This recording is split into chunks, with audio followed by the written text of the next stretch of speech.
आणि संतोष देशमुख यांच्या हत्येला आता 72 दिवस पूर्ण होत आहेत, पण अजूनही संतोष देशमुख यांच्या हत्येच्या तपासात काहीही ठोस हाती लागलेलं नाही।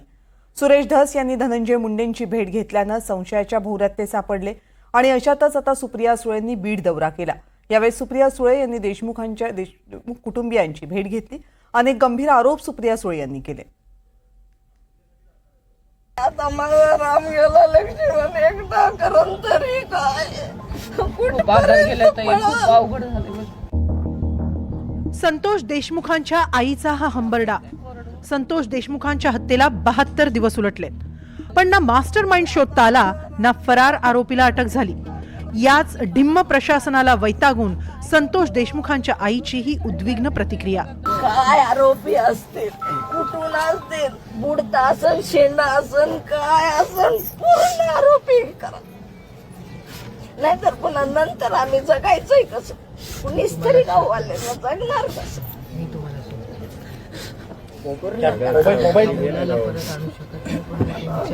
मला न्याय तर पाहिजे, मी तुमच्यासाठी न्यायच मला लवकर पाहिजे।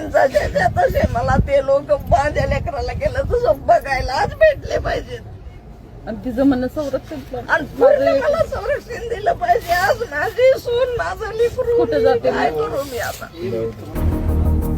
शरद पवार गटाच्या खासदार सुप्रिया सुळेंनी मस्साजोगमध्ये संतोष देशमुखांच्या कुटुंबियांची भेट घेतली। यावेळी सुप्रिया सुळेंनी देशमुख कुटुंबियांचं सांत्वन केलं। मी तुम्हाला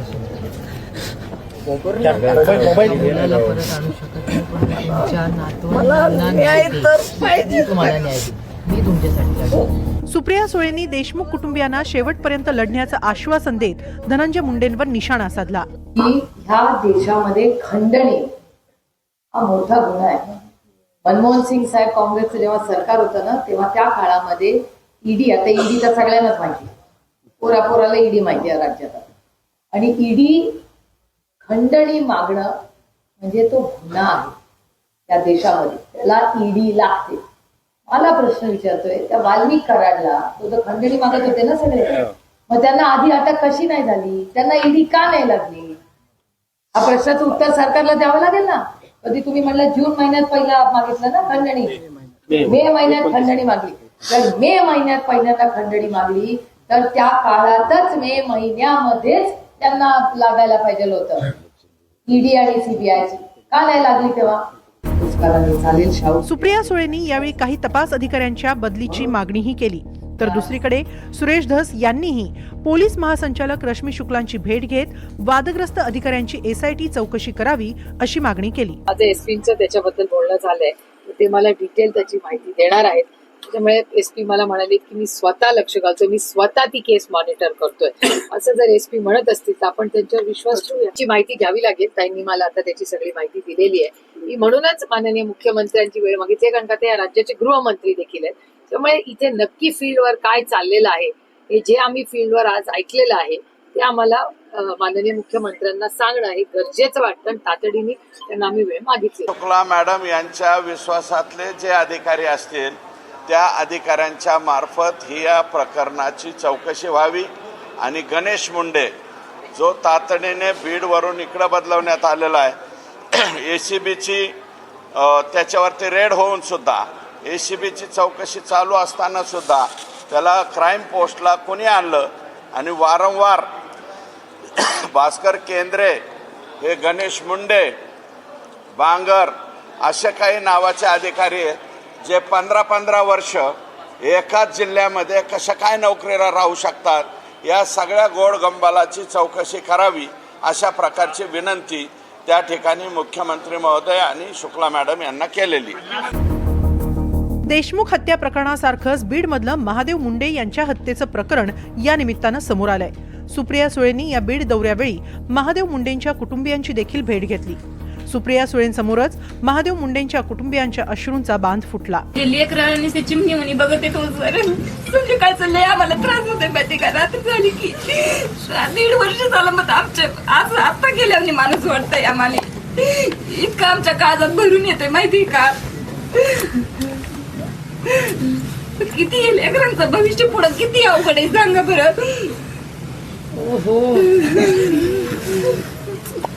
एवढे निवडून माझे लेकर आहेत, काय माझं भवितव्य काय पुढं न्याय सगळे नाही म्हणजे प्रशासन कसं सांगा नाही. महादेव मुंडेंच्या हत्येनंतर आरोपींचा शोधही घेण्यात आला. पोलीस आरोपीच्या दारापर्यंत पोहोचले, मात्र कुणाचा तरी फोन आला आणि पोलीस माघारी फिरले असा दावा सुप्रिया सुळेंनी यावेळी केला. आमची मागणी सरकारकडे आहे की फास्ट ट्रॅक कोर्टमध्ये, बीडची घटना असू दे किंवा परभणीची घटना असू दे, फास्ट ट्रॅक कोर्टमधून त्या सगळ्या कुटुंबाला न्याय मिळाला पाहिजे आणि झिरो टॉलरन्स अगेन्स्ट व्हायलन्स. म्हणजे महाराष्ट्रामध्ये हा सुसंस्कृत महाराष्ट्र आहे. महाराष्ट्रात अशा घटना महादेव मुंडे यांच्या खून प्रकरणाला 15 ते 16 महिने जो विलंब लागलेला आहे, या विलंब लागण्याच्या कालावधीमध्ये बीड जिल्ह्याच्या SP पासून परळीच्या त्या PI पर्यंत जे कोणी जबाबदार आहेत त्या विलंबासाठी त्या सगळ्यांच्यावरती कारवाई व्हावी. कारण आता आशा निर्माण झालेली आहे की महादेव मुंडेचे सुद्धा आरोपी त्या ठिकाणी सापडतील. बीडच्या सगळ्या प्रकरणात सुरेश धस यांनी पहिल्या दिवसापासून आक्रमक भूमिका घेतली आहे. धनंजय मुंडे आणि वाल्मिक कराडसह या प्रकरणातल्या आरोपींवर सुरेश धसांनी अनेक आरोप केलेत. मात्र गेल्या आठवड्यात सुरेश धसांनी धनंजय मुंडेंची भेट घेतली आणि बीड प्रकरणात लाईमलाईटमध्ये आलेले सुरेश धस अचानक संशयाच्या भोवऱ्यात अडकले. सुरेश धसांवरच अनेक आरोप होऊ लागले. चंद्रशेखर बावनकुळेंनी सुरेश धस आणि मुंडेंची 4.5 तास भेट झाल्याचं म्हटलं होतं.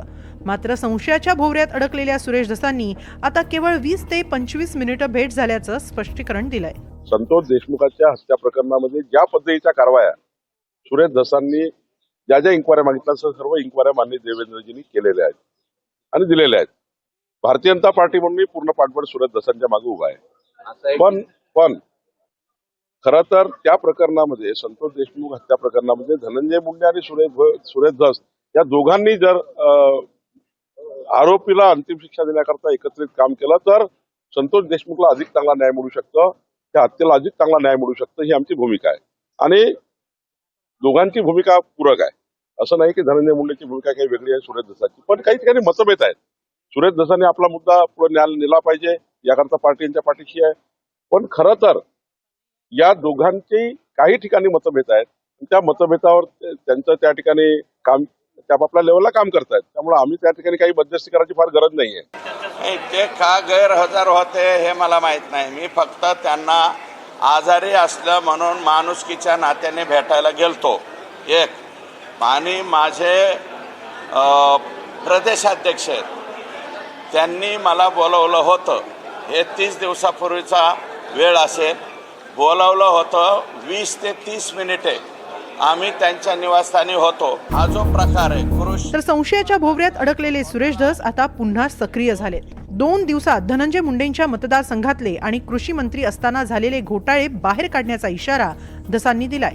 हा जो प्रकार आहे कृषी विभागाचा जो घोटाळा आहे तो किती बेमालूमपणे करण्यात आलेला आहे आणि तमाम महाराष्ट्रातल्या शेतकऱ्यांना फसवण्यात आलंय. त्याच्यानंतर तिथले रेट कार्ड्स काय आहेत, कुणाच्या पोस्टिंगचे काय, हे मी परवा सांगणार आहे. कारण उद्याच्याला शिवजयंतीचा आपला राजाचा चांगला दिवस आहे. त्याच्यामुळं शिवजयंतीच्या अगोदल्या दिवशी मी बोलत नाही. मी 20 तारखेला याचा पर्दाफाश करेल की मी परळी नगरपालिकेच्या नगर परिषदेचं ऑडिट लावण्याचा त्या ठिकाणी ऑर्डर मला वाटतं माननीय एकनाथ शिंदे यांची ऑर्डर झालेली आहे आणि परळी नगरपालिकेचं ऑडिट व्हावं अशा प्रकारची मागणी केली. अनेक राजकारण्यांनी देशमुखांच्या हत्येनंतर मस्साजोगला भेटी दिल्या. राज्यात अनेक ठिकाणी हजारोंच्या संख्येनं मोर्चेही निघाले. पण तपास चक्र म्हणावी तितक्या वेगानं हलताना दिसत नाही. त्यामुळे देशमुख कुटुंबियांना न्याय मिळणार तरी कधी असा प्रश्न उपस्थित होतोय. Bureau report, NDTV Marathi, Beed.